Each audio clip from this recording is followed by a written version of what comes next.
Are we ready for a super personal video? Because I'm not.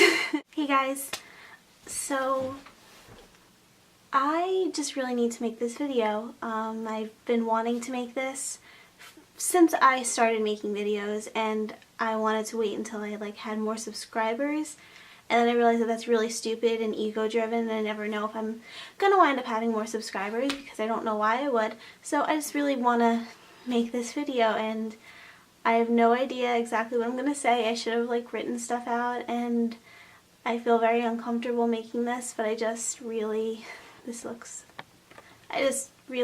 need to make this, and if I keep looking in the viewfinder, it's because I'm uncomfortable.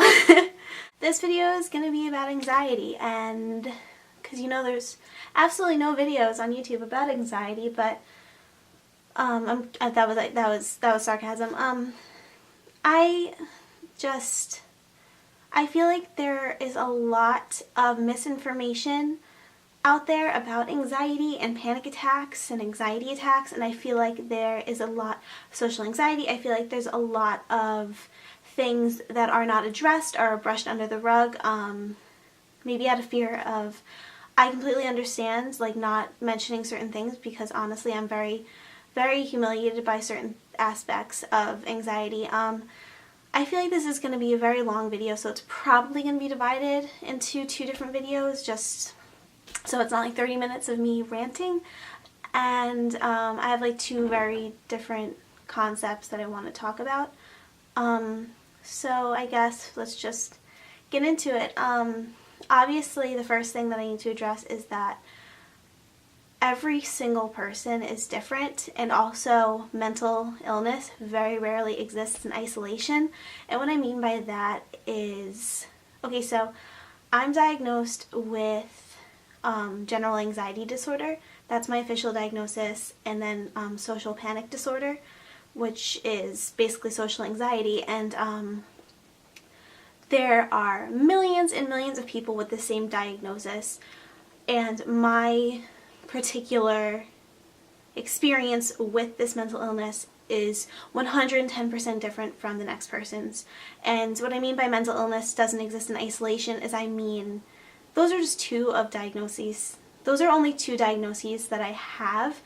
I have about 5 other ones, and honestly the anxiety is mostly a result of other mental illness, because it all comes from stemming from one thing. Everything that I am about to speak about and attest to comes from my own personal experience, both with myself and with loved ones that also deal with anxiety. So if something I say it doesn't resonate with you, then that I completely understand that, and I won't be offended if you disagree with something I say, but just be respectful that everyone is different. So let's talk about what people don't tell you about anxiety disorder.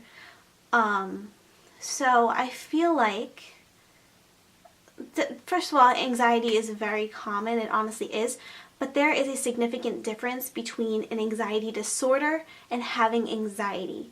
Every single human being will experience anxiety multiple times throughout their life. When you have to give a big speech, when you're boarding a plane, that's part of life. But anxiety disorder is different in the sense that the anxiety is not just stemming from a situation that would rationally elicit such anxiety.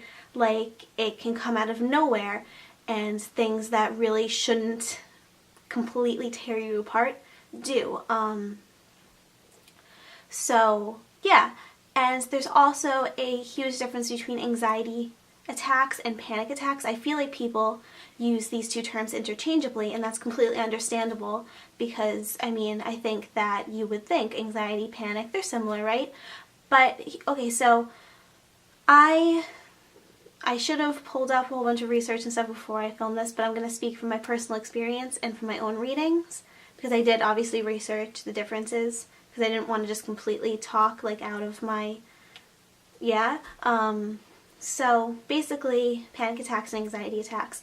Panic attacks are They come on very quickly and very strong. You go from 0 to 100 in about 2 seconds, and panic attacks are severe. I'm talking, you cannot think, you cannot breathe. You literally feel like you are having a heart attack. Your heart is pumping so fast. Here's an example from, this was about 3 or 4 days ago.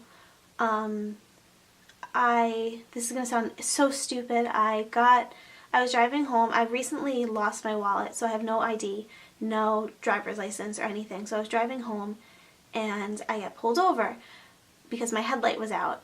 My headlight had gone out in the 5 minutes I had been in the car because it wasn't out when I left. So I got pulled over, and of course I'm shaking because I had this horrible, like, I just can't control like my shakingness when I get nervous. So the cop was like, "Oh, you're shaking, what's wrong, blah, blah, blah." And then he asked for my license and I don't have it, and he tells me I have to go to court. This shouldn't be that big of a deal because I didn't do anything wrong, but it just set me off and I could not breathe. I was scared driving home because I was sobbing, I was hysterically crying, and for me at least, and I know that I've heard other people say this, panic attacks are like an out-of-body experience. It was almost like I was a robot and I short-circuited. I was repeating words over and over and over again in a voice that did not sound like my own. I was screaming, I was crying, I was like, it was horrible. Calling my mom to come home, it was really bad. I could not stand up. When I stood up, my legs gave out, and this went on for about 45 minutes. And then I was able to finally regain a little bit of composure. I was still, every time I would breathe in, I would hyperventilate a little bit, and my throat was killing me the next few days because of the whole screaming thing. And I'm pretty ashamed of it because sounds pretty stupid. Like, I got a ticket, it's not that big of a deal. But just certain things set me off, and I don't have panic attacks very frequently, and I don't think many people do have panic attacks very frequently. The most frequently that I ever had them was last year when I was away at school. I was working at a particular bakery cafe, and they treated me really horribly, and I was just extremely overwhelmed and stressed, and I had panic attacks every single night for a week, like severe. God bless my friend, she stayed up with me until like 5 a.m. and let me, because I can't like stay still when I have them. So, and then the next day you feel like you were like beaten up, like you feel dead because they are so physically demanding, a panic attack. They're exhausting, and it sounds like weird, but they're really, because your entire body just goes into panic mode. I run a fever, I can't breathe, my heart is skipping, you're sweating, you're shaking. It's really just, so that's a panic attack, and they're very severe, and they're normally short term, which means, that doesn't mean that they take 5 minutes, but very rarely are you in a complete panic mode for a long period of time because your body just can't handle that. So that's a panic attack for you, at least for me. And then an anxiety attack is different, as in first of all, they come much more frequently, at least for me, and they're a bit more manageable. They're less severe in the sense that your body isn't going into a complete state of shock. You're not hyperventilating and crying and all this stuff. It's more of a heart skipping, beat, restless feeling of just complete nervousness. And these, I find, a lot of times they come out of the blue. I get them very badly in social situations, obviously, because I do have the social anxiety, and there are points where I do have to remove myself from certain things, and there's points where I just can't like leave the house because I'm just in such a state of anxiety. And these can be more long-term. I can be in an anxiety attack mode for hours on end. I want to do a whole video on things that I do about these to make it more manageable, because obviously I can't live my life in complete anxiety all the time, but they're more manageable in that sense that, not that they're not difficult to deal with in any, but you can still like manage to go on. As in with a panic attack, it's literally, and when I have a panic attack, I forgot to mention, I don't really remember them the next day. Like, I can remember saying things and being like, oh my god, my voice doesn't sound like mine. I can remember screaming. I can remember collapsing on the floor. I can remember not being able to breathe. I can remember walking around my town at 3 o'clock in the morning.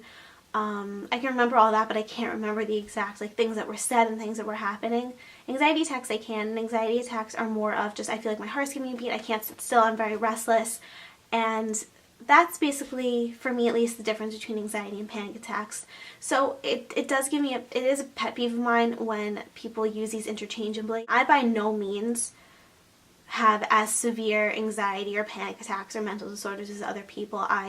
Honestly, I feel guilty even speaking about these things because I know I don't have anywhere near as horrible of cases of some people, but I do have them to the extent that it really is incapacitating and really does prevent me from living a full life. So I just want to talk about that. But I just remember getting frustrated because I'm like, but you're not having a panic attack, and then I feel like it belittles when people really do have panic attacks because they are so terrifying, and you literally you feel like you're about to die, like you're fully convinced that you're about to die, and I just wanted to put that out there.